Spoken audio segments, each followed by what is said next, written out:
Hey everyone, today we're going to do a quick video on the Clear Bra I put on my wife's 2013 Ford Escape, and also put the same Clear Bra on my 2013 F-150.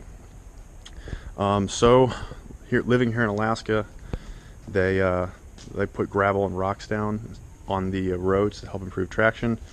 So what that means is your car just gets destroyed by said rocks and really mess up your paint and then lead to rusting, which is something I definitely want to avoid. So I decided to go online and buy a Clear Bra to protect all the metal parts of the truck and her car. For the bumper, as you can see, it is Raptor line, which is basically like a bed liner that you use. There's just so many chips. It would have been a lot of paint correction. It's just a lot easier if I Raptor lined it. I don't think it looks too bad either. But anyway, the reason I chose to do it myself, so it just saves a lot of money. Her car, both her and my car, each kit costs $150, and that includes a partial hood, which on her car is about half the hood, and partial fenders, which about 6 to 8 inches of protection in the front. I didn't get her car protected in the front because that's all plastic. I'm not really worried about that rusting, so I wasn't too concerned. On my truck, again, partial hood, maybe about a third of the hood on this one, and 10 inches to a foot, depending on where you measure, on the fenders there. Both those are about $150 for each kit. To have my truck done in a similar manner would be about $415 at a local shop. So that's a huge difference, and that's why I chose to attempt it on my own. So I went online and I got these kits from carprotectionpros.com. It is the XPEL Clear Bra. That is the material that was used. It had the best advertisements, honestly, and the best things said about it. So that's why I chose to go that route. And that protection, even though you do pay a little bit of a premium to get that.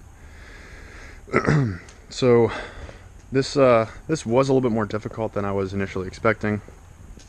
As you can see, there are some imperfections here in her car.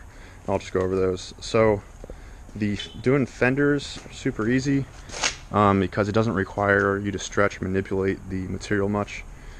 However, the hood is a different story. The hood, you're forced to stretch along all of these different lines and seams in the metal. So when you have to stretch the material, it becomes really difficult to get everything to line up nicely and look good, and also doing all that without damaging it. If you're not super sterile, you're going to end up with things like hair or dust underneath your hood. I got a hair right here underneath my wife's car. I didn't really notice that until I sealed it all up and laid it down. So that type of thing is kind of frustrating. That's something you're going to run into likely unless you have a super clean work environment. Like even my microfiber towels, like they were getting stuff under the hood, underneath the film, I mean, and that's caused dirt to get trapped. And like, I guess out of 10, I would give it a 7 on as far as difficulty goes. So if you're like the average do-it-yourselfer, maybe like saying that's about a 5. To really do this right, not even saying I did it right, but if you wanted to have a perfect look, you probably have to be a little bit more advanced than the average DIYer. So to prep the surface, basically what I did was I clay barred, got all the loose debris material out of the paint. Then I corrected any paint chips just with a little touch-up paint. And then I went through and polished everything, got everything as good as I could get without spending a ton of time on the car, and cleaned it with some rubbing alcohol, and then went into laying it down. So you can find a ton of videos online about how to apply a clear bra. Basically, you have a slip solution, which is water and soap, and like a tack solution, which will help you stretch the material if you need to, help hold what you want in place, and that's just rubbing alcohol and water. It's really not too hard. Like I did it myself in an evening, but again, it's definitely finicky and something that you're gonna want to be super detailed in if you can be. So as far as my results, you guys probably pick up, there's bubbles in here. Online it claims that those bubbles will go away over time. However, I had this on for about a month, and we still have bubbles present in between the film and the paint. So maybe those eventually will go away. I'm hoping they do.